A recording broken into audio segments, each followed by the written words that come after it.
네, 시청자 여러분 안녕하십니까. 제주 지역사회의 이슈와 뉴스를 잇는 시사기획 이슈있다의 윤상보입니다. 자, 이제 총선이 50여일 앞으로 다가오면서 선거를 앞둔 예비 후보들의 공약 경쟁 또한 치열해지고 있습니다. 자, 우리가 종종 잊고 살고는 있지만 선거의 주인은 바로 유권자죠. 오늘은 분야별 전문가를 모시고 지난 공약과 또 앞으로 다뤄야 할 공약에 대한 이야기 이어가 보도록 하겠습니다. 먼저 함께해 주실 분들 소개를 해드리도록 하죠. 박형근 제주공공보건의료지원단장께서 나와주셨습니다. 안녕하십니까? 네, 안녕하세요. 네, 자, 그리고 김태일 제주대학교 건축학부 교수께서 자리하셨고요. 네, 안녕하십니까? 반갑습니다. 네. 이영웅 제주환경운동연합 사무처장께서 나오셨습니다. 안녕하십니까? 네, 안녕하십니까? 예. 그리고 김경희 민주노총 제주본부 사무처장께서 나와주셨습니다. 안녕하십니까? 안녕하십니까? 예. 제주도 내에서 한쓴소리 하시는 분들 다 오늘 모이셨는데요. 오늘 뭐 공약 관련된 여러 가지 얘기들 나눠볼 테니까 가감없이들 이야기해 주시면서 우리 시청자분들의 유권자들의 선택에 도움을 주시면 좋을 것 같습니다. 자, 지금 뭐 여야의 공천이 속도를 내고 있습니다. 예비 후보들 간의 공방도 뜨겁고 공약도 여러 가지로 계속 나오고 있는 상황인데, 자, 우선 한 사람의 유권자로서 여러분들이 지금 이번 선거 과정을 어떻게 지켜보신지도 궁금하긴 한데 교수님부터 좀 시작을 해볼까요? 뭐 이번 선거에 대한 거를 예. 말씀을 드려야 되는 입장이라서 조금 아직 이제 막 시작하는 단계라서요. 그렇죠. 제가 뭐라고 이야기는 하기는 어렵습니다만 솔직히 말씀드리면 좀 헷갈리는 부분이 있습니다. 어떤 부분이요? 이게 몇 년마다 치러지는 예. 제가 보기에는 2년 주기라고 해야 되나 이게 조금씩 1년 단위이기도 한데요. 예. 이 총선도 있죠. 또 또 도지사 선거도 지방선거 작년에 있고. 지방선거 있었고 또 대선도 있었고 예. 작년에는 더 뭐 그런 것들이 막 혼란스럽긴 했는데요. 그래서 이게 우리 유권자들도 저 역시가 그렇듯이 예. 이게 총선과 대선과 지방선거를 막 혼돈해서 네. 정확하게 이 선거에 대한 그 취지나 목적과 방향을 참 가름하기 어렵다. 뭐 그런 생각이 듭니다. 그런데 지금이야말로 총선은 입법 기관이기 때문에 예. 법을 만드는 분들을 우리가 지방의 대표로서 이렇게 선출하는 거기 때문에 직접적인 저희들하고 생활하고 연관되는 예. 또 저같이 이제 도시와 건축 같은 부분은 이게 개발과 민감하게 움직이는 부분이어서 예.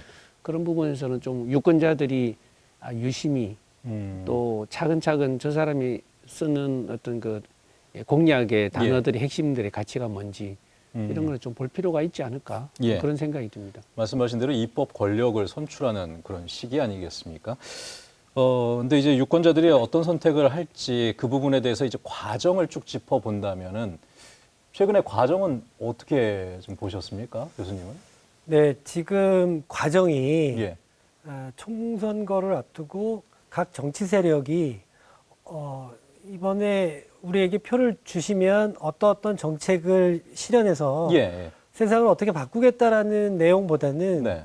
누가 이길 것이냐, 누가 이길 것이냐에 좀 그 점에 집중해가지고 이 대결이 흘러가는 것 같아요. 예. 그래서 쉽게 말하면 이게 지금 정책이 안 보이고 예. 이제 세대결만 보이는 좀 선거 흐름 아니냐라는 게 좀 개인적으로는 아직 안타깝고요. 예. 근데 후보가 결정되면 이제 구체적인 경제 정책들이 나오고 보다 더 생산적인 그리고 앞으로 이 선거 이후에 대한민국 국민들 그 제주도민들의 민생과 삶에 도움이 되는 선거가 되기를 바라는 마음이 있습니다. 예. 예. 꼭 그렇게 돼야죠. 사실 언론들도 그 부분에 대해서는 역할을 잘 해줘야 되는 숙제들이 있습니다. 자, 김경희 사무처장님께서는 지금 선거 과정들 쭉 보시면서 어떤 생각 드세요? 뭐 그 선거의 시기가 또 다시 돌아왔구나 이런 생각이 좀 들고요. 예. 좀 이제 언론이나 이런 데서 많은 내용들이 보도되고 있는데 사실 저는 좀 공약 중심으로 좀 보려고 하는데 뭐 앞서 말씀하셨듯이 아직 좀 본선이 시작되지 않아서 그런지 공약이나 이런 부분들이 잘 보이지는 않더라고요. 예. 근데 보면서 드는 생각은 좀 노동 관련한 그런 얘기들이 좀 많이 없다라는 부분이 좀 아쉽게 생각하면서 보고 있습니다. 예. 예. 아무래도 그 분야시기도 하니까 예. 지금 사실 서로 간의 비방은 잘 들리는데 아직 공약은 좀 덜 들리는 그런 시기인 것 같기도 합니다만은 이영웅 사무처장님께서는 어떻게 좀 보고 계십니까? 글쎄 요새 지금 각 정당마다 이제 지역 후보들 좀 선정 과정에 지금 있는데 저는 이제 보면서 이제 지역이나 또 유권자들을 좀 중심에 두고 이제 후보자들을 선정하는 게 아니라 예. 이제 보면은 거의 좀 당의 어떤 그런 이제 전략적인 아, 예, 예. 이런 부분들에서 자기 자당의 후보자들을 좀 이제 선출하는 과정들이 좀 있는 게 아닌가 생각이 들거든요. 예. 어떤 경우는 이제 전혀 연고도 없는 이제 지역으로 이제 후보를 이제 이렇게 뭐 그냥 지명하는 경우들도 있고 예. 그런 과정 보면서 조금 이제 우려스러운 점은 그러니까 그런 후보자들이 그 지역에 대한 이해도라든지 주민들과의 어떤 공감 이런 부분들이 좀 없는 이제 상황에서 그냥 어떤 당리당략적인 측면에서만 예. 이제 각 정당들이 이제 후보를 꾸리는 게 아닌가라는 조금 그런 우려들을 좀 보고 있습니다.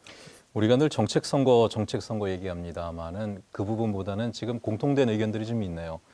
그러니까 선거 공학에 의해서 누구를 얼마나 더 당선시킬 것인가에만 초점이 좀 많이 맞춰져 있는 부분들, 또 그런 것들이 보도가 많이 되고 있는 부분들에 대해서도 우리가 함께 좀 고민해 볼 부분들은 있습니다. 자, 이번 선거가 글쎄 항상 총선은 지금 현 정부에 대한 중간 평가 역할도 하게 돼 있습니다. 그리고 이번에는 이제 의석수를 상당히 많이 차지하고 있는 야당 평가에 대한 의미까지도 함께 담아볼 수 있는 선거가 아닐까라는 생각이 드는데, 일단 그 현 정부 정책에 대한 각 분야별 평가를 들어보고 싶습니다. 보건의료 분야는 현 정부에 대한 평가는 좀 어떻게 하십니까? 예, 일단 지금 현 정부에서는 그 필수 의료 분야의 이제 정상화 문제를 계속해서 다루고 있고요. 예. 그리고 이제 서울과 지방의 의료 격차를 해소하겠다라고 하는 거가 이번 정부의 보건의료 정책의 중요한 내용입니다. 예. 그래서 개인적으로 그 보건의료 정책의 흐름과 내용에 대해서는 잘 잡고 있다, 잘 잡고 계시다라고 하는 부분에 대해서 동의할 수 있고요. 예. 근데 이제 선거 임박해서 의대 정원 그러니까 올해부터 확대. 예. 2,000명을 늘리겠다고 하셨어요. 예. 그래서 이제 지금 숫자가 이제 좀 많은 숫자가 제시되면서 예. 의료계에서 지금 반발이 예상되고 좀 걱정되는 대목이 있습니다. 그래서 이 부분이 잘 해결되느냐가 좀 중요할 것 같고요. 예.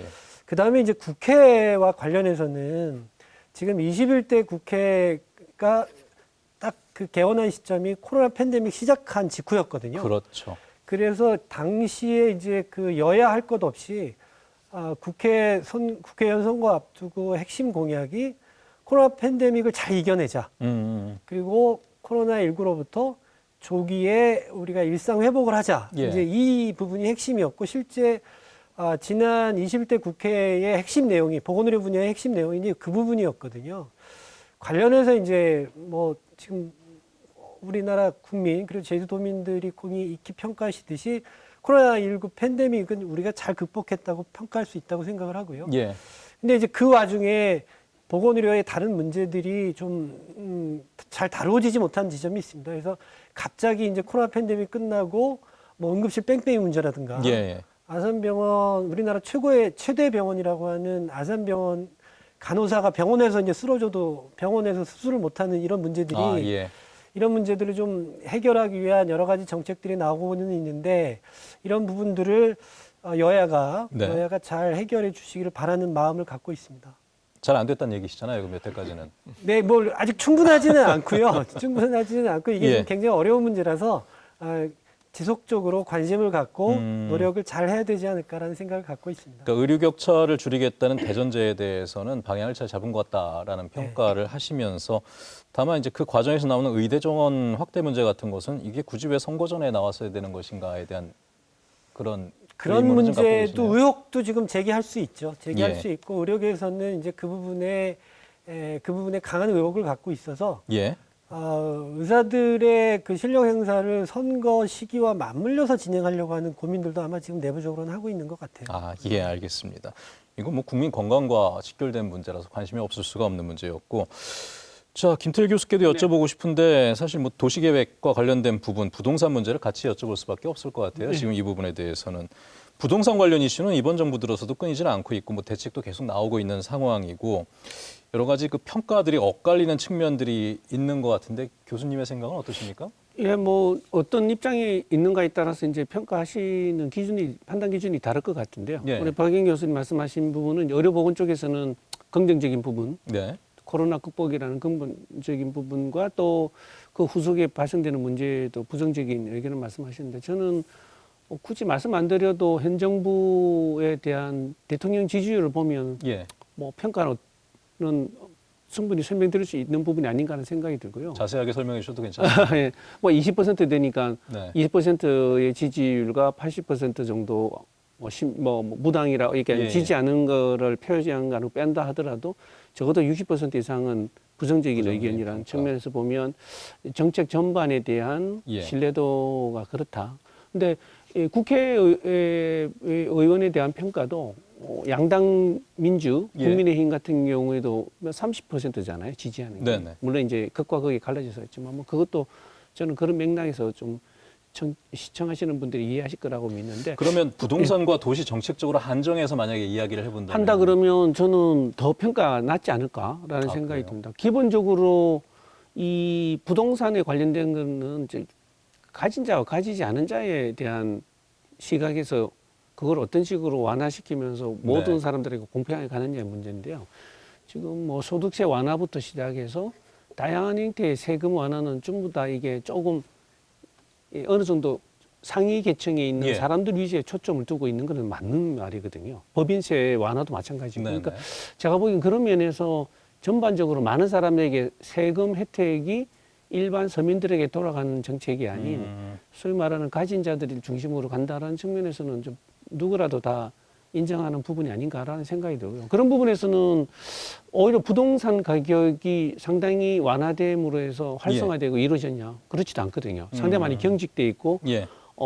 부동산의 순환이 굉장히 역동적으로 움직이지는 것도 아니고 근데 그런 부분에서 좀 부정적인 의견을 좀 드리고 싶고요. 부동산도 사실 양극화가 좀 심각한 분야이긴 맞습니다. 하기 때문에 이 부분에 대해서도 지금 완화하는 정책보다는 오히려 심화되는 정책 쪽으로 많이 왔다는 저는 평가를 오히려 극과 극의 어떤 그를 만드는 처방을 내리고 있는 것이 아닌가. 예, 라는 알겠습니다. 게 생각이 또 하나는 하나만 더 말씀드리고 예. 싶은 거는 도시 개발에 있어서 저는 더 걱정스러운 거가 이제 이전에 박근혜 정부부터 쭉 추진해 왔던 핵심 사업 중에 하나가 이제 도시 재생 사업인데요. 아, 예, 예. 근데 그게 이제 부작용도 있고 문제도 있었지만 그걸 지속적으로 이끌어가려는 의지도 중요한데 지금 도시 재개발 재건축 그거는 주로 건설업자들이 개입할 가능성을 많이 열어주는 쪽이거든요. 거기서 오는 부작용도 상당히 많지 않습니까? 예, 예. 근데 그런 부분에 대해서 오히려 과거의 시대로 좀 돌아갔다라는 측면에서 누구를 위한 도시인가라는 측면에서 좀 부정적인 측면이 있고 또 하나는 예. 제가 보고 국민의힘에서 의견을 제시한 것 중에 깜짝 놀란 것 중에 하나가 실버타운을 활성화시키겠다라는 것도 이미 그것도 이전에 많은 문제를 가지고 있는 고령자의 정책이거든요. 근데 주택을 이 실버 산업이라는 측면에서 민간인들이 알아서 하세요. 그러니까 우리 주택 공급을 고령자 주택을 예. 확산시키겠습니다라는 것보다는 국가에서 이제 의료보건, 주거 이런 것들을 어떻게 잘 융합시켜서 세련된 정책으로 이렇게 확장시키느냐 이런 부분에 대한 거는 상당히 좀 박하지 않았나 네. 좀 그런 말씀을 좀 드리고 싶습니다. 알겠습니다. 도시 분야에 대한 이야기를 들어봤고 환경 분야에서는 어떤 얘기 나올지가 좀 궁금한데 어떤 의견이십니까?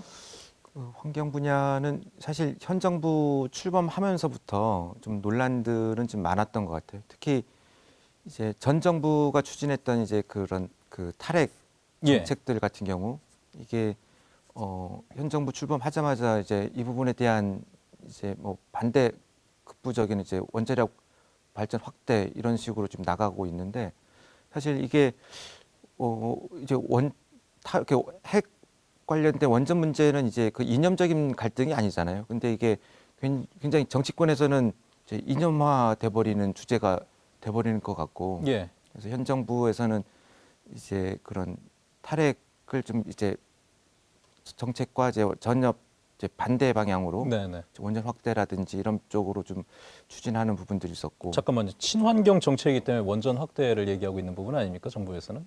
사실 이게 논란이 있는데 네네. 사실 뭐 원전 뭐 일본의 어떤 사례도 좀 보듯이 예. 우리가 좀 선택할 기후위기 상황에서 이제 우리가 재생 가능 에너지를 좀 확대함에 있어서 이제 원전의 부분들은 좀 분명하게 이제 선을 긋고 갈 수밖에 없는 상황이라고 아. 보거든요. 그래서 그런 부분에 대한 정부 정책들이 좀 이제 지금의 어떤 그 지금 결정해서 가고 있는 예. 상황들은 좀 안타까운 부분들이 있는 것 같고 또 이제 그 환경 관련해서 지금 그 국가적으로 좀 문제가 됐던 게 지금 4대강 사업이 있었지 않습니까? 그래서 이제 그 보호 설치가 되고 여름철마다 이제 그런 녹조가 발생해서 이제 이런 그 이제 보호 철거라든지 아니면은 이제 그 이제 그런 강의 흐름을 좀 유통시키는 이런 작업들을 좀 하자라는 이제 여론들이 많은데 이런 그 4대강의 어떤 재자연화 사업 같은 경우에도 완전히 역행하는 이제 정책들을 좀 펼치고 있거든요.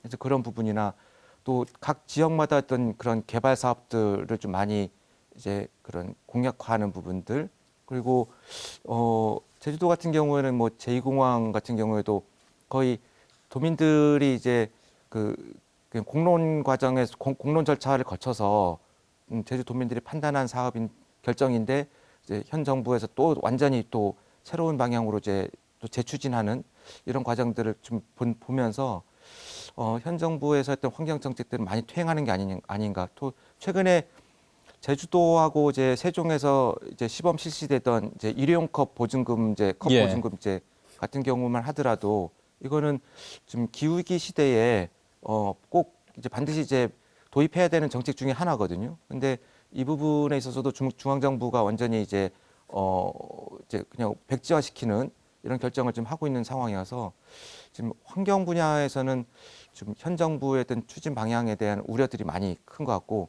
앞서서 이제 교수님 말씀하셨듯이 최근에 총선을 겨냥한 이제 그런 정책들 같은 경우 이제 네. 재개발이라든지 부동산 규제 완화라든지 이런 부분들도 보면은 결국에는 이제 토건 사업으로 이제 바뀔 가능성이 굉장히 높거든요. 그래서 그런 상황에서 했던 우려 또 무슨 서울의 어떤 그런 확장 이제 예. 김포를 서울 편입한다든지 메가시티 얘기를 하고 있죠. 이런 부분들도 우리가 이제 큰 이제 바운더리에서 봤을 때 어떤 국토의 어떤 균형 발전이라는 측면에서 봤을 때 과연 바람직한 정책이냐라고 좀 볼 수 있을 것 같습니다. 알겠습니다.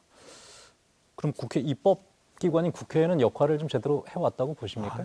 뭐 이거는 뭐 다들 많이 얘기를 하는데 예. 거의 국회 같은 경우는 좀 뭐 민생을 외면한 국회라는 이제 그런 뭐 이제 여야 가리지 평가가 않고요? 다 있는 거 아닙니까? 또 최근에 이제 선거법 개정 과정에서도 예. 이제 그런 비례대표 이제 선출 방식을 놓고 예. 또 그것도 뭐 당리당략에 좀 휩싸였던 것 같고 최근에 또 다 그 거대 양당이 이제 위성정당 좀 만드는 이런 부분들도 보면은 사실 국민의 눈높이에 맞추지 못하는 이제 예, 이런 예. 활동이 아닌가 생각이 듭니다. 알겠습니다. 자, 노동 분야 얘기를 들어봐야 될 것 같은데 노동 쪽은 어떻게 평가를 하실지도 궁금합니다. 예, 그 윤석열 정부가 출범하면서 사실 이제 노동 부분에 있어서 개혁을 하겠다라는 게 이제 초반에 이제 발표한 내용이기도 했거든요. 그래서 그 노동개혁과 관련해서 이제 제일 먼저 이제 나온 게 노동시간 개혁을 예. 하겠다 해서 이제 미래노동시장연구회라는 전문가 집단을 꾸려서 네. 거기에서 이제 토론을 하고 뭐 해서 결정이 된 게 국민 여러분들이 많이 아시는 69시간 제도입니다.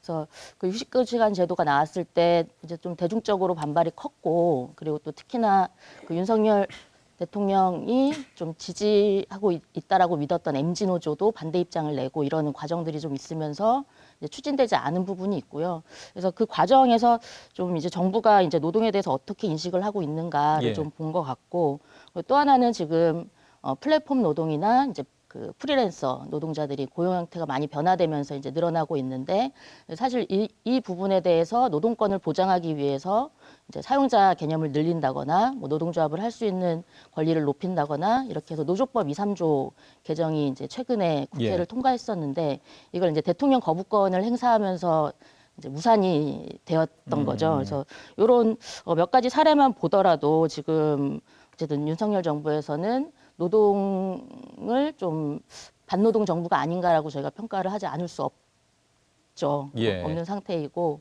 그래서 사실 노동 개혁이라고 한다면은 뭔가 노동자들이 좀 더 잘 살 수 있는 이런 개혁이면은 참 좋은데 좀 그런 방향으로 가지 못했다라고 평가를 하고 있습니다. 그리고 국회의 경우에도 이 노조법 2, 3조 같은 경우에도 사실은 2020년에 예. 국민 한 10만 명이 국민 동의 청원을 통해 가지고 이제 입법화되어 있는 법안이었는데 그것이 계속 통과를 시키지 않고 있었던 거죠. 이제 민주당이 다수당으로 해서 국회가 구성돼 있음에도 불구하고 그래서 뭐 이런 부분들이 보면은 좀 많이 아쉬운 부분이 있다라고 평가할 수 있을 것 같습니다. 알겠습니다. 자, 각 분야별 네 분의 전문가께 이번 정부에 대한 평가도 좀 여쭤본 것은 아무래도 아까 말씀드렸지만 총선이라는 것이 현 정부에 대한 평가 성격도 분명히 있는 것이기 때문에 여러분들의 좀 의견을 들어봤습니다. 물론 이제 각 분야에서 활동하시는 각자의 생각을 좀 말씀해 주신 것이고 또 여기에 대한 다른 생각들도 갖고 계신 분들도 분명히 있다는 것도 좀 말씀드리면서 이야기 이어가겠습니다. 자, 그럼 우리 제주 쪽으로 좀 이야기를 한정해서 앞으로 이제 선거가 한 50여일밖에 안 남지 않았습니까? 지금 아까 선거 어떻게 좀 보고 계시냐는 질문도 드렸었는데 이번 선거는 지난 21대 국회, 뭐 아직까지 이어지고 있습니다만 21대 국회의 또 평가기도 합니다. 제주 지역에서는 제주로 좀 이야기 갖고 옵니다. 제주 지역에서는 3명의 국회의원이 있는데 이 3분의 국회의원에 대한 의정 활동들은 어떻게 보셨는지 자, 이제부터는 뭐 자유롭게 좀 얘기를 해주셔도 좋을 것 같습니다. 제가 지명을 해야 되나요? 이영성 처장님, 예. 글쎄 저는 이제 우선은 이제 이제 총선의 시기에서 이제 뭐 후보자들의 공보물이 각자 이제 집으로 배달이 되잖아요. 그렇죠. 그래서 예. 그때는 이제 우리가 그런 정책들, 이 후보가 어떤 정책을 갖고 있고 공약을 내세우고 있는지를 좀 보는데 예. 선거가 끝나면은 그분에 대한 부분 다 잊어버리는 것 같아요. 어떤 약속을 했었는지. 네, 그러니까 그거에 대한 이 후보가 어떤 공약을 갖고 있었지? 예. 그 부분에 대한 내용들을 잘 모르는 거죠. 시민들 같은 경우는 일부러 찾아보지 않는 한. 예. 그리고 또 한 가지는 그 당선된 이후에 그러면 이 후보자였던 공약을 어떻게 집행하고 어느 정도의 그런 성과가 있었는지에 대한 예. 그런 뭐 감시하거나 아니면 그걸 평가하는 이런 시스템도 없단 말이죠. 매니페스토가 있긴 합니다만은 그 부분도 제대로 기능하지 못하는 것 같고요. 예. 그래서 보통은 이제 지방선거 같은 경우에는 또 이제 지역이기 때문에 예. 도민들이 이제 자주 매일매일 보는 부분이라서 예. 그런 부분들은 어느 정도 이제 또 이제 그런 언론이나 이제 뉴스를 통해 가지고 보도가 되기 때문에 평가는 할 수 있지만은 지금 국회의원 선거 같은 경우는 이제 그 후보자에 대한 공약이나 이행률 예. 이런 부분들은 제대로 접근성이 좀 떨어지는 것 같아요. 그러니까 그러면은 합쳐서 좀 제가 여쭤보도록 하겠습니다. 혹시 지난 총선 때 좀 이 3명의 좀 국회의원이 있지 않습니까? 이 네. 당선된 분들. 이분들의 공약 중에서 좀 눈여겨 봤었던 거. 저는 이제 개인 공약보다는 이제 예. 그 정당의 정당의, 공약을 좀 봤었거든요. 그래서 민주당 어쨌든 다수 의석을 갖고 예, 있기 예. 때문에 민주당 같은 경우 이제 공약 중에 이제 그 저탄소 경제 구축이라든지 그리고 그 기후위기 대응과 관련해서 이제 그 신규 석탄 발전을 이제 금지하고 또 노후 석탄도 이제 조기 폐쇄하고 예. 이런 부분 또 미세먼지 감축 이런 공약들 환경 관련된 공약 그리고 기후위기 관련 공약을 냈었거든요. 근데 저는 충분히 이제 그 다수당이기 때문에 예. 의지만 있다면은 이와 관련된 입법 활동들은 충분히 할 수 있었단 말이죠. 예. 근데 보니까 잘안 하나도 돼 있어요. 예, 안 돼. 특히 이제 그 신규 석탄 예. 이 부분은 미세먼지 어떤 감축이라든지 아니면은 또 이제 기후위기 대응과 관련해서도 충분히 반드시 또 해야 되는 예. 이제 입법 활동 중에 하나인데 이게 다른 이게 진보 정당 의원들 위주로 해가지고 이제 입법은 됐는데 예. 아직까지 계류 중에 있는 거예요. 그러니까 예. 민주당이 이제 명확한 판단을 안 하다 보니 보류하다 보니까 이게 지금 제정이 안 되고 있는데 이런 걸 보면서 이제 이제 그런 양당이죠. 그러니까 예. 여야의 어떤 그 다수당들이 너무 이제 좀 자기의 어떤 그런 필요성에 의해서만 좀 예. 판단하고 결정한 게 아닌가. 그래서 결국에는 좀 제가 봤을 때는 기본적으로 이제 여러 뭐 입법 활동은 했겠지만은 그게 어떤 결과물로 나타난 부분들은 상당히 이제 극소수 체감이 안 된다는 예, 말씀이신 거죠. 다른 다른 것 분들의 의견은 어떻습니까? 교수님, 예. 뭐 비슷한 이야기이긴 한데 솔직히 말씀드리면 저 네. 자신도 뭐 그렇게 관심을 안 가. 그러니까 선거가 끝나고 끝나고 난 난 뒤에 뒤에. 그 세 분의 의원 국회의원들의 활동에 대해서 보내오는 문자나 예. 뭐 이런 뉴스를 통해서 이런 활동에 대한 거는 알 수는 있지만 예. 그분이 아까 이제 국회의원의 가장 큰 거는 입법이니까 그죠. 입법을 몇 건의 법을 세웠고 그 법이 어떤 법이고 그것이 우리의 일상생활 특히 제주도에 살고 있는 도민으로서 그게 어떤 영향을 주는가에 대한 거는 예. 관심을 가지지 못한 부분도 있고요. 또 한편으로는 관심을 가지려고 해도 아까 이용 차장님, 사무장님 말씀하신 대로 예. 그것들을 평가한 데이터들을 받아볼 수 있는 시스템도 되어 있지도 않고 예. 그런 문제가 하나가 있는 것 같고요. 근데 이제 저 개인적으로는 뭐 관심을 가지고 보라면 볼 수는 있을 것 같은데 솔직히 말씀드리면은 무색무취다. 그러니까 이게 활동을 하시는데 예. 저분이 뭐 뚜렷하게 내가 대표 입법은 이거였다라고 예, 하는 건 솔직히 없는 것 같아요. 이제 그 중에 하나가 저는 많은 분들한테 좀 눈치 보지 마시고 소신껏 좀 활동하셨으면 하는 것 중에 1호가 예.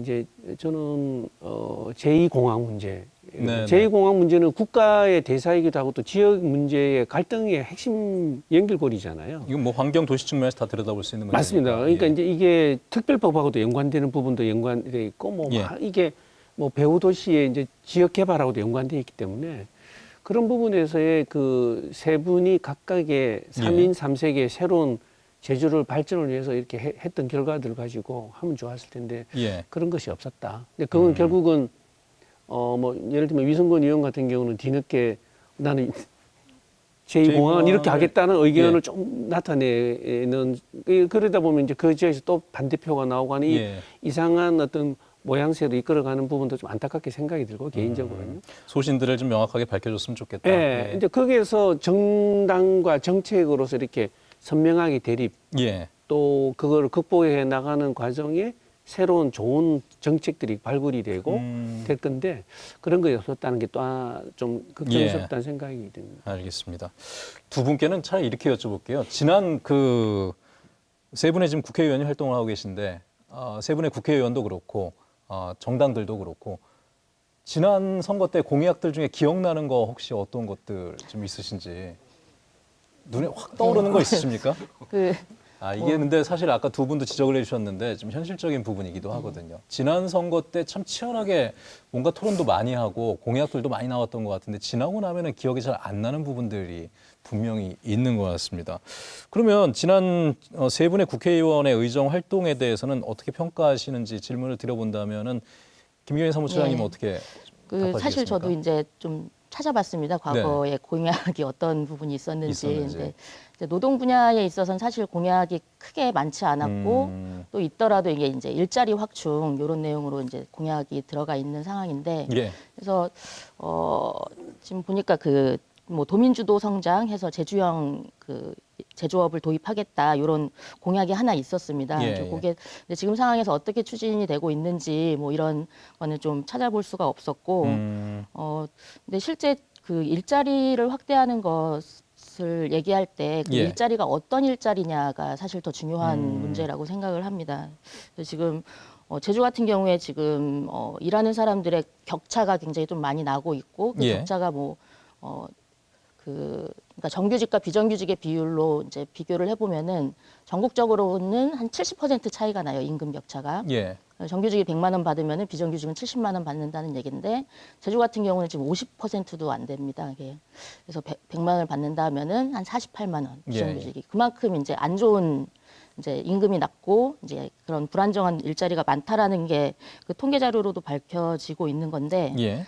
근데 또 하나 안타까운 것은 이제 과거의 공약은 아닌데 최근에 발표한 내용 중에 그 기회발전 특구를 추진하겠다 지역에 이런 예. 내용들이 있었어요. 근데 사실 이제 청년들이 양질의 일자리를 찾아서 제주를 떠나고 있는 건데 이 기회발전 특구로 청년 일자리를 보장하겠다 이게 핵심 내용이었는데 발표된 내용을 보니까 근데 이제 청년들이 양질의 일자리를 찾고 있는데 이 기회발전 특구로 인해서 만들어지는 일자리는 사실 요 제도 자체가 기업에 대해서 규제를 완화시켜주고 그리고 이제 혜택을 주면서 하는 것이라서 그 과정에서 이제 보편적으로 정해진 노동 기준이 무력화되는 과정이 있습니다. 구체적으로 보면은 그 기회발전 특구 내에서는 주 40시간제 예, 예. 이것도 적용이 안 될 수 있고 또 최저임금도 예. 더 낮게 책정이 될 수 있는 그런 내용들이 들어가 있고요. 뭐 중대재해처벌법이나 이런 노동안전에 대한 부분들도 좀 많이 후퇴될 수 있는 부분이기 때문에 좀 이 노동 관련한 공약이 이제 제대로 지켜지지 않는 거는 이 노동을 바라보는 그 인식 자체가 좀 예. 관점의 문제가 있기 때문에 좀 잘 지켜지지 않고 있지 않나 이런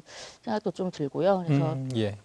좀 안타까운데 그 이번에 좀 후보들이 예, 또 예. 공약을 발표하고 정책들을 발표할 텐데 그냥 이 수적인 일자리 뭐 이런 부분이 아니라 그럼 어떻게 좋은 일자리를 만들 것이냐 이런 부분에 대한 고민들이 좀 많이 필요하지 않겠냐 이런 일자리 생각이 듭니다. 숫자만이 아니라 이게 얼마나 양질의 일자리인지 항상 양질의 일자리 제공이라는 공약들은 제가 꼭 나오는 걸로 기억이 나는데 실제로 얼마나 반영이 돼서 정책들이 집행이 되어 왔는지 또 입법이 나왔었는지 이 부분에 대해서는 의문이 있을 수밖에 없다라는 그 이야기를 좀 하신 것 같습니다.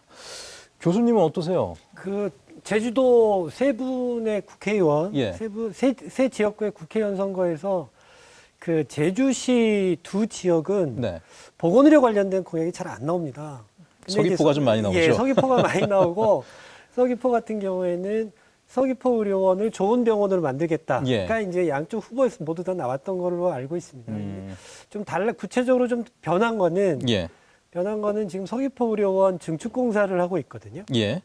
120병상 규모의 이제 새롭게 건물을 짓고 있고 그게 이제 올 연말이면 완공 예정으로 알고 예. 있습니다. 그러면 지금 현재 280병상 규모인데 한 400병상 규모의 보다 더 번듯한 종합병원으로 운영될 수 있는 기반은 예. 만들었고 그걸 위해서 정치인분들이 노력한 부분이 있다. 제가 이제 그거 말씀은 좀 드릴 수 있을 것 같고요. 예. 또 하나 지금 지난번 선거 때 이 지역 공약은 아니긴 합니다만 그 소위 K방역이라고 하는 말이 예. 본격적으로 등장했던 게 지난 4년 전 총선 전후였고 그리고 이제 질병관리본부를 질병관리청으로 승격시켜서 그러니까 코로나 팬데믹 대응 잘하겠다는 거. 예. 이제 당시 4년 전에는 그 지역 공약은 그렇게 많지는 않았습니다만 네. 전국적으로 봤을 때 보건의료 공약이 좀 많이 풍성했던 시기였다. 이렇게 말씀드릴 수 있을 것 같습니다. 그중에 이제 기억나는 게 별로 없으시다는 얘기잖아요. 그러니까 이제 그렇긴 하죠. 근데 그 영향이 코로나 네. 팬데믹을 잘 우리가 이겨왔으니까 예. 그거는 이제 뭐 여야 공의 그리고 전 국민들이 노력한 바 아닌가 이런 생각은 갖고 있습니다. 알겠습니다. 예. 저 네 분 얘기 들으면서 좀 생각이 들었는데 이번에도 선거 공약집이 나올 거 아닙니까? 저희 MBC에서 표구를 해서 보관을 하고 있겠습니다. 4년 뒤에는 여러분들 똑같이 출연을 하셔서 그 공약들 그대로 한번 나중에 다시 한번 짚어보는 시간도 필요하지 않을까라는 생각이 듭니다. 사실 시청자분들께서도 아마 지난 공약들 잘 기억이 안 나실 거거든요. 근데 지난 공약들에 대한 이행의 평가가 사실은 선거에 반영이 돼야 되는데 그게 없다면 결국 또 묻지마 선거가 또 될 수밖에 없는 거니까. 도지사 선거만 하더라도 예. 도지사의 선거가 끝나면 인수위원회가 있고 뭐 그게 있거든요. 저게 그 공약 실천 또 그렇죠. 거기에 맞춰서 뭐 위원회가 이렇게 또 나오고. 위원회가 있고 뭐 하는데요. 근데 이제 국회의원, 도의원도 그렇습니다만 국회의원, 이렇게 도의원이나 풀뿌리 민주주의의 가장 근본인 이 도의원도 그렇고 우리 국회의원 네. 이런 분들에 대한 선거 공약 말 그대로 빈 약속이 아니고 예.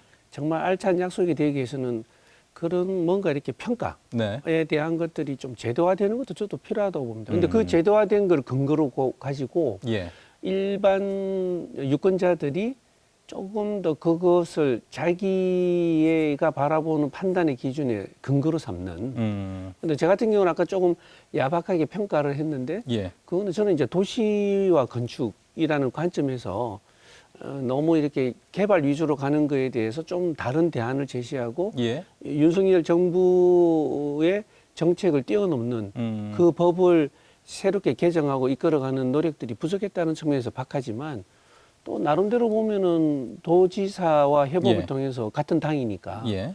나름대로 역할은 하셨을 거라고 봐요. 근데 그게 안 드러나 보인다. 근데 그것은 뭘까라고 생각하면 평가의 중간 평가의 그 시스템적인 제도가 예. 공론화되지 않는 것, 본인들을 좀 더 각계 전투를 하고 있는 것에 예. 일반 유권자들에게 이렇게 피부로 와닿는 그런 입법과 그런 정책 사업이 전개되고 있지 않다라는 것은 확실한 것 같습니다. 알겠습니다. 이게 체감하는 부분들이니까요. 4년 뒤에는 꼭 출연해서 그 얘기 좀 다시들 한번 해주시는 걸로 하고. 자, 그러면은 이제 이번에도 지금 아직은 예비 후보로 활동들을 하고 있기 때문에 공약들이 나오고는 있습니다만은 아직 자세하게 정리는 안 돼 있는 상황입니다. 그래도 좀 계속 나오고 있는 상황이니까 현재 그 제주 도내에 뭐 처리해야 될 시급한 현안들 많이 있죠. 여러분들이 생각하시는 어떤 공약이 좀 필요하다고 생각하시는지 이야기를 바꾸면은 만약 내가 후보라고 가정했을 때 어떤 공약들을 내고 싶으신지 이것만큼은 제주도에 꼭 필요한 공약들이다라고 생각하시는지 그 부분도 한번 여쭤보고 싶네요. 자, 이번에 교수님부터 좀 가볼까요? 의료부터. 네. 아까 현 정부에서 지금 서울과 지역의 의료 격차 해소를 예. 하겠다라는 그게 이제 입장과 정책을 갖고 있다고 말씀드렸잖아요. 근데 이제 그 부분이 잘 해결되지 않는 이유 중에 하나는 뭐냐면 지방자치단체가 의료 인프라 수준을 높이기 위해서 쓸 수 있는 예산이나 예. 법적 권한이 굉장히 약합니다. 아. 우리나라 이 의료 인프라 그리고 의료 수준이 굉장히 짧은 시간 내에 빠르게 성장하고 발전해 왔긴 합니다만 이제 정책을 이끌어오고 관리하는 게 이제 중앙 정부였거든요. 건강보험 제도가 있고 그리고 건강보험 제도를 기반으로 이제 의료가 발전을 해오는 와중에서 아무래도 우수한 인력이 많고 그리고 사람이 많고 그다음에 자본 집중이 용이한 서울에 이제 우수한 자원들이 몰려 있고 그리고 지금 제주도민들도 서울에 있는 병원에 비해서 제주도에 있는 병원을 평가할 때 그렇게 좋게 평가하시지는 않는 걸로 알고 있습니다. 그러면 지금 이대로 계속 두면은 서울과 지방의 격차는 커질 거거든요. 예. 그러면 이 상황에서 지방의 의료 수준을 높이기 위해서는 지방자치단체를 중심으로 여기에 정책이 마련되고 예산이 투입되고 함께 노력을 해야 되는데 그럴 수 있는 별 수단이 많지 않다는 겁니다. 그러면 지금 국회의원에 출마하시는 분들한테 좀 부탁드리고 싶은 거는 그런 제도적 변화가 가능한 법 개정과 법 제정을 위해서 좀 노력해 주시고 그리고 지방의료 인프라 향상을 위한 예산 배정에 좀 노력을 많이 해주셨으면 좋겠다 이제 이런 바람을 갖고 있습니다. 지방 정부의 역할을 더 할 수 있도록 입법을 해줘야 된다는 말씀이신 거죠? 네, 이게 지금 현재 단적으로 좀 말씀드리면요. 지방자치법이라고 있습니다. 그러면 지방자치단체가 할 수 있는 역할의 범위가 있는데 방역이 역할이고요. 방역 이외에 보건, 의료, 건강이라고 하는 부분의 역할로 규정되어 있는 게 없습니다. 그러니까 이제 중앙정부, 국가가 지방자치단체 제반 법률에서 규정된 것 이외에 나머지는 안 해도 되는 일입니다. 그렇기 때문에 우선순위에 이제 밀리고 있거든요. 근데 이제 지금 현재 지방이 앞으로 살기 위해서는 의료 인프라가 좋아야 된다는 얘기를 많이 하지 않습니까? 그렇죠. 이제 그러기 위해서는 이제는 보다 더 적극적으로 지방자치단체 역할을 강화하고 여기에 더 많은 예산이 좀 투입될 필요가 있다. 이 부분이 중요하다. 그러니까 중앙정부, 그러니까 대통령이 어떤 이 의견과 정책을 갖고 있느냐가 중요한 게 아니라 실질적으로 변화시킬 수 있는 수단을 확보하는 게 이제 중요한 문제가 아닌가 이런 말씀을 좀 드리고 싶습니다. 알겠습니다. 갑자기 드는 생각인데 그럼 지방 정부의 장이 누구냐에 따라서도 그 부분이 굉장히 좀 커질 수가 있겠군요. 그렇게 되면 그렇게 좀 바뀔 수 있을 거라고 경우에 보고요. 따라서 지방 의료원 폐쇄시키는 경우들도 있었는데. 그거는 이제 그 문제는 저는 대한민국 국민들의 민도를 믿습니다. 이제는 알겠습니다. 자, 이영삼 처장님은 내가 만약 출마한다. 어떤 공약을 내걸고 싶으세요? 어떤 게 지금 제주도에 가장 필요하다고 보십니까? 저는 좀 그게 앞서서 좀 이런 얘기를 좀 하고 싶은데, 그러니까 지금 그 후보들이 내놓는 공약들을 보면은 그 지방선거 때에 했던 다뤄질 공약들이 이제 무분별하게 이제 국회의원 선거에 지금 총선에서 이제 나오고 있는 상황들. 예를 들어서 용도지구에 했던 용적률을 완화시키겠다라든지, 뭐 교통난을 해소하겠다라든지 이런 게 과연 국회의원에도 공약일까라는 생각이 들거든요. 이건 좀 지방선거에서 도지사의 권한이라든지 아니면은 도의원들이 할 수 있는 이제 조례 관련 개정 권한이기 때문에 저는 좀 더 좀 국회의원의 또 위상에 맞는 그리고 역할에 맞는 이제 그런 정책들 공약들이 좀 나와야 된다고 생각이 들고요. 또 하나는 너무 또 이제 지역적인 과제들로 집중되다 보니까 예. 국회의원이 입법기관인데 이제 지역 현안들 위주로만 나오고 있거든요. 그래서 예. 전국적인 어떤 그 입법 과제들도 이제 다뤄져야 된다라는 생각이 듭니다. 그래서 저는 또 뭐 물론 가급적이면 지역과 연계된 예. 부분들도 좀 필요하겠죠. 그래서 그런 부분에 좀 관심을 가져야 된다라는 생각이 들고 해서 저는 조금 뭐 제안 드린다면은 저는 제주도가 이제 섬이기도 하고 예. 또 우리나라의 어떤 그런 생물 다양성을 좀 이제 확대한다는 측면에서 좀 해양 보호 구역의 확대 이 부분을 후보자들 좀 관심을 가져야 된다고 생각이 들거든요. 예. 이거는 지금 그 생물 다양성 협약 당사국 총회에서도 이제 합의된 내용 중에 이제 전 세계 바다 면적의 30%를 보호 구역으로 지정하는 이런 과제들이 있습니다. 그래서 아직 우리나라가 지금 그걸 달성하려면 한참 모자란데 그래서 이 부분에 좀 그런 필요성들을 좀 많이 좀 이제 공감을 해야 될 것 같고 예. 제주도 같은 경우에는 이런 보호구역 지정을 통해 가지고 이제 이거는 또 하나의 어떤 관광 자원화와 연결시킬 수도 있고요. 예. 그리고 이 행위 제한 같은 경우 또 이제 어민들 같은 경우 좀 우려를 하는데 여기는 그런 행위 제한 같은 경우는 뭐 어떤 개발행위라든지 바다 매립 이 정도의 규제이지 어떤 어업 활동에 대한 부분들은 큰 문제는 없거든요. 그래서 저는 이 부분에 대한 좀 후보자들이 좀 관심을 가져줬으면 하는 생각이고요. 또 하나는 선거 때마다 계속 나오는 얘기가 지금 제주특별법 예. 관련된 개정 개정론인데 후보들이 계속 그 부분에 대한 정책은 공약은 내놓고 있지만은 예. 아직까지 제대로 시행된 바가 없는 것 같습니다. 그래서 사무처장님은 폐지해달라고 좀 얘기하시는 거 아닙니까? 저는 저 개정인데 일단은 제 가장 논란이 되는 거는 이제 국제 자유도시를 어떤 예. 비전으로 삼는 부분들 그리고 어떤 개발 촉진이라든지 규제 완화와 같은 이제 그런 독소 조항들 예. 이런 부분에 대해서는 이제 후보들도 다 공감을 해왔던 것 같습니다. 문제의식이 있으니까. 네. 예. 그래서 이런 부분들에 대한 관심 예. 그리고 저는 좀 자, 이제 정리해 개인적으로 주시죠. 개인적으로는 이제 그 돌봄과 관련된 정책, 이거 뭐 환경과는 직접적이진 않습니다만은 예. 저는 이게 모든 부분에 대한 관심이 가질 수 있을 거라고 봅니다. 근데 보면은 이제 출산 장려라든지 예, 이제 뭐 이제 노후 대책 뭐 이런 부분들은 있는데 그 이후에 죽음에 대한 이제 이런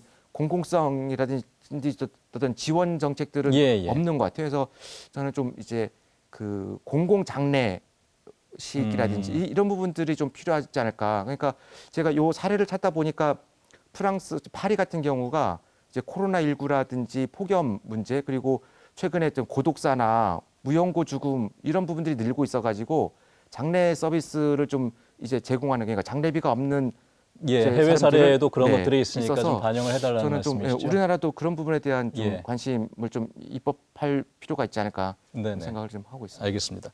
김경희 노무사님도 좀 말씀하셔야 되기 때문에 노동계 쪽에서는 아까 그 지난 선거 때도 특별한 공약들이 이렇게 많지가 않았다는 말씀을 하셨는데 어떤 공약들이 필요하다고 보십니까? 뭐 저는 일단은 기본적으로 이제 노동자가 노동을 해서 그 가치를 존중받을 수 있는 사회를 만드는 여러 가지 제도들이 필요하다. 그러니까 예. 예를 들어서 제주 같은 경우에 지금 그 아파트 분양가가 서울 다음이 제주라고 하더라고요. 그렇죠. 그래서 과거에는 뭐 저희 선배들은 맞벌이를 하면 그래도 예전에 아파트 하나는 샀는데, 근데 지금은 아파트 하나 사기가 힘든 상황이거든요. 그래서 좀 이런 부분에 대해서 좀 전반적인 그게 필요하지 않을까라고 생각이 들고, 노동 부분에 대해서는 좀 말씀드리면 지금 그 굉장히 좀 AI의 그런 부분이라든가 이러면서 굉장히 많이 고용 형태들이 빠르게 변화를 하고 있거든요. 예.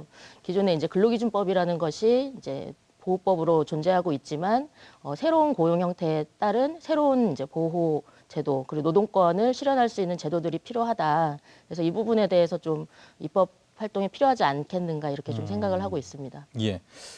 AI 문제는 노동계에서 좀 굉장히 심각하게 받아들이고 있는 부분이죠. 변화에 대해서. 그래서 뭐 일본이나 이런 데 사례들을 보더라도 그 예. 속도가 굉장히 빠르게 해서 이제 뭐 일자리에 대한 문제, 그래서 예. 일자리 어떻게 다시 재편할 것인가 이런 고민들이 좀 필요하지 않겠나. 예. 그런 것들이 공약으로 반영돼서 예. 나와줬으면 좋겠다라는 네. 말씀하셨습니다. 자, 김태일 교수님이 말씀해 제가 주시죠. 만약에 국회의원이라면 네. 저는 지금 우리 아까 지금 현재 세 분의 국회의원들이 참 활동을 하시지만 피부에 와닿는 사업들이 예. 부족했다라고 비판적인 말씀을 드렸는데 제가 만약에 한다 그러면 예. 저는 지금 저출산 고령화 문제에 대해서 조금 법과 제도를 좀 바꾸고 싶습니다. 지금 대통령 직속 저출산 고령화 위원회가 있긴 하고 예. 보건복지부나 또 국토교통부나 이런 데서 개별 사업으로 여러 가지를 하고 있거든요. 예. 고령자 주택도 공급하고 있고 그 고령자 복지주택 또 뭐 요양시설 장기 요양보험도 적용하고 있는데 예. 근데 자세히 들여다보면 이게 서로 연계되는 사업들 이렇게 연계 이게 연계해서 시너지 효과를 얻고 파급 효과를 크게 하는 사업들이 없거든요. 예. 그래서 이제 그게 이제 뭐 이렇게 지역 돌봄 사업, 통합 돌봄 사업으로 하고 있긴 한데 좀 죄송한 표현입니다만 이번 정부 들어와서는 별로 그런 데에도 관심과 예산을 투입하고 있지 않고 근데 지금 제주도만 하더라도 이게 고령화가 굉장히 빨리 진행되고 특히 읍면 지역이 더 심각하거든요. 예. 근데 그거는 이제 노동 생산력하고도 문제가 되고 지역 균형 발전의 문제가 되고 뭐 이게 굉장히 다양한 문제를 안고 있기 때문에 그런 부분에서 저는 주거 문제, 예. 그다음에 보건 문제, 그다음에 의료 문제 요것들이 어떻게 시스템적으로 움직일 수 있도록 예. 국토교통부에 관련된 법과 보건복지부에 관련된 법들이 좀 의무적으로 예. 할 수 있게 하고 그것들을 조정하는 법을 좀 개정하는 데 앞장설 수 있지 않을까. 만약 제가 국회의원이라면 예. 해야 된다고 생각이 들고요. 또 하나는 그 사업에 예를 들면 도시재생의 저 중요성을 말씀드리는데 재생 사업을 할 때 그런 것들이 그 사업의 의료보건 사업들이 안에 들어온다 그러면 예.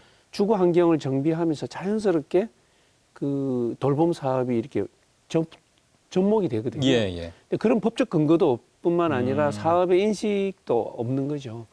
그래서 그런 부분에 대해서 조금 더 신경을 좀 쓰면 어떨까 예. 그런 생각이 듭니다. 그리고 또 하나는 지금 제주도 같은 경우에는 이게 제주도는 천혜 환경 자연 예. 뭐 자랑을 하고 있지만 네. 아까 말씀드렸지만 뜬금없이 실버타운, 실버산업 활성화시키겠다라는 게 제가 약간 비판적인 말씀을 드린 이유가 이미 실패한 사업들이거든요. 그러니까 노인복지법에 노인복지주택이라는 예, 이름하에 항목은 있지만 활성화 안 되는 이유는 법 개정이 필요한 부분이 많습니다. 예, 일반 주택 공급 촉진법하고도 연관되는 부분도 있고 그래서 그런 것들을 좀 개정하고 예. 예. 알겠습니다. 제주에 좀 특화시킬 수 있는 사업으로 네. 오면 어떨까라는 게 제 생각입니다. 네 분이 얘기하신 것들에 대한 평가는 또 생각은 다를 수 있는 부분들은 분명히 있습니다만 이런 의견들이 모여서 같이 이야기를 논의하다 보면 또 좋은 공약으로 나오고 그 공약이 이행된다면 우리 삶이 좀 더 개선되는 그런 효과들이 있겠죠. 각 분야에서 그 시민사회단체 활동도 하시고 또 학계에서도 얘기를 하시고 보통 선거 때 그런 자문들 많이 오잖아요. 그리고 공약을 이렇게 그 반영해달라고 요청서도 보내시고 잘들 반영이 되는 편입니까? 여러분들이 하는 얘기들? 공약 반영은 잘 되는 것 같은데요. 이행이 잘 안 돼요? 이행에서의 이제 그 이행률에서의 예. 문제가 더 크지 않나라는 생각은 갖고 있습니다. 알겠습니다. 제가 좀 정리를 좀 해야 돼서 이제 시간이 좀 다 됐습니다. 제가 약속을 드릴게요. 앞으로 또 나오는 공약들 저희가 정리를 잘 해놓겠습니다. 다음 선거 때는 이것들이 얼마나 이행이 잘 됐는지도 앞으로 이제 당선자들이 나올 테니까요. 그 부분 한번 점검해보는 시간 갖도록 하겠습니다. 자, 오늘 네 분과는 여기서 이야기를 좀 마무리해야 될 것 같고요. 앞으로 또 선거 과정이 또 길게 남아 있으니까요. 그 과정 속에서 저희가 종종 모시고 이야기 나눠보겠습니다. 오늘 네 분 고맙습니다. 네, 감사합니다. 네. 감사합니다. 자, 오늘 저희가 나눴던 이야기들 시청자 여러분의 선택을 위한 참고 사항들입니다. 이번 총선에서 여러분은 어떤 공약을 후보들에게 요구할 것인지 그리고 어떤 후보를 선택할 것인지 함께 생각하고 논의하는 기회가 앞으로도 많이 만들어지기를 기원해 보도록 하겠습니다. 시사기획 이슈 있다는 오늘 여기서 마칩니다. 늦은 시간까지 함께해 주신 여러분 고맙습니다.